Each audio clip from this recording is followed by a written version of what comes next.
أعوذ بالله من الشيطان الرجيم بسم الله الرحمن الرحيم আসসালামু আলাইকুম ওয়া রাহমাতুল্লাহি ওয়া বারাকাতুহু প্রিয় মুসলিম ভাই ও বোনেরা আমি আজকে যে বিষয়টি আপনাদের সামনে কথা বলবো আমার আজকের টপিকসটা হচ্ছে আমরা যে প্রত্যেকেই আমরা যারা ইসলাম ধর্মে ইসলামে যারা জন্মগ্রহণ করেছি বংশ পরস্পরায় আমাদের প্রত্যেকের নামের আগে মুহাম্মদ বা মুসাম্মদ লিখি। এই মুহাম্মদ মুসাম্মদ যে লিখি এর তাৎপর্য সম্পর্কে আপনি জানেন কি? আপনাকে যদি কাউকে বলা যায়, তোমার নাম কি?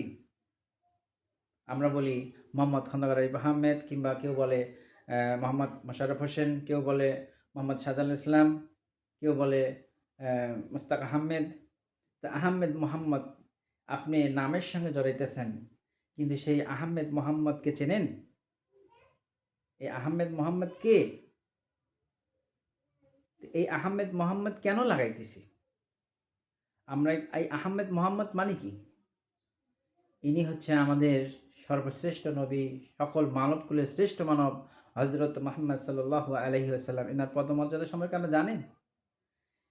অনেক নবীদের আকুতি মিনতি ছিল আল্লাহ তাআলার কাছে, হে আল্লাহ, আমাকে যদি আপনি নবী না বানায়া আপনার শেষ নবী হযরত মুহাম্মদ সাল্লাল্লাহু আলাইহি ওয়াসাল্লাম উম্মত বানাইতেন, আমি অনেক খুশি হইতাম। আফসোস করেছেন নবীরা, আর তার উম্মত আমরা। আল্লাহ তাআলার মেহেরবানিতে, আল্লাহ তাআলার কুদরতে আল্লাহ তাআলা আমাদেরকে তার উম্মত বানাইছেন। কত বড় নিয়ামত নিয়ে আমরা জন্মেছি। আমরা নামের আগে মোহাম্মদ, নামের পরে আহমেদ, নামের মেয়েদের নামের আগে মোসাম্মদ বলি, অথচ সেই মোহাম্মদ সম্পর্কে আমরা কিছু জানি না। আমরা তাকে চিনি না, আমরা তাকে অনুসরণ করি না।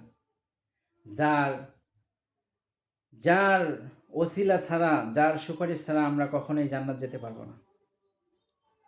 হযরত আদম আলাইহিস সালামকে আপনারা তো সবাই চেনেন, আমাদের প্রথম নবী, মানবকুলের প্রথম মানব। মহান আল্লাহ তাআলা যখন উনি দুনিয়াতে আসেন, ওনার দোয়া কবুল হচ্ছিল না। আপনি জানেন উনি কেন? আল্লাহ তাআলার একটা নিষিদ্ধ ফল খাওয়ার কারণে তাদেরকে কষ্ট দেওয়া হয়েছিল, এবং তার দোয়া কবুল হচ্ছিল না। দীর্ঘ ৩৫০ বছর দোয়া করার পরও দোয়া কবুল হচ্ছিল না। এরপর যখন জিবরাইল আলাইহিস সালাম হযরত আদম আলাইহিস সালামের কানে এসে বললেন, তুমি তোমার শেষ নবী, আখিরি নবী হযরত মুহাম্মদ সাল্লাল্লাহু আলাইহি সাল্লামের নামের ওসিলায় দোয়া করো, ইনশাআল্লাহ তোমার দোয়া কবুল হয়ে যাবে। আল্লাহ পাক তা করেছেন। সঙ্গে সঙ্গে তার দোয়া কবুল করেছেন এবং তাকে মাফ করে দিয়েছেন, এবং বিবি মা হাওয়া এবং আদম আলাইহিস সালামকে একত্র করে দিয়েছেন। ঠিক কি না? যে নবীর সুপারিশে কোনো নবী দোয়া কবুল হয়নি, ওসিলা ছাড়া, যে নবীর সুপারিশ ছাড়া কোনো উম্মত জান্নাতে যেতে পারবে না, সেই নবীর আদর্শ আমরা আজকে জানি না, সেই নবীর আদর্শকে আমরা চিনি না, সেই নবীর বংশকে আমরা চিনি না, সেই নবীর সুন্নত আমরা মানি না। অথচ নামের আগে মোহাম্মদ, নামের পরে আহমদ বলতেছি। আমরা কি আসলে মুসলিম? আমরা এত বড় সৌভাগ্যবান যে ওনার উম্মত হতে পেরেছি, অথচ তার কোনো মূল্যায়ন করতেছি না, তাকে চিনতেছি না, তাকে তাকে আমরা তার সুন্নতকে, তার আদর্শকে ধরে রাখতেছি না, আমরা ব্যাপদে চলতেছি। আসুন, এই নামের আগে মোহাম্মদ, নামের পরে নামের শেষে আহমেদ, এবং মেয়েদের ক্ষেত্রে মোসাম্মদ, এই নামটা যে আপনারা যখন বলেন, আপনার নাম যদি কেউ জিজ্ঞেস করে আপনার নাম কি, আপনি বলেন মোহাম্মদ অমুক, মোহাম্মদ তমুক। কিন্তু মোহাম্মদ যে বললেন তার অনুসারী কি হইতে পারছেন?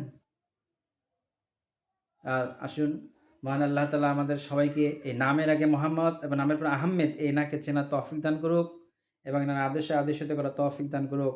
আর আমরা এই নামের আগে যে মোহাম্মদ লাগালাম, এটা যথাযথ পদমর্যাদা দেওয়ার চেষ্টা করি ইনশাআল্লাহ। আল্লাহ তাআলা আমাদেরকে মাফ করুক। আমরা যেন তাকে চিনি, তার সুন্নাহ অনুযায়ী চলাফেরা করার চেষ্টা করি।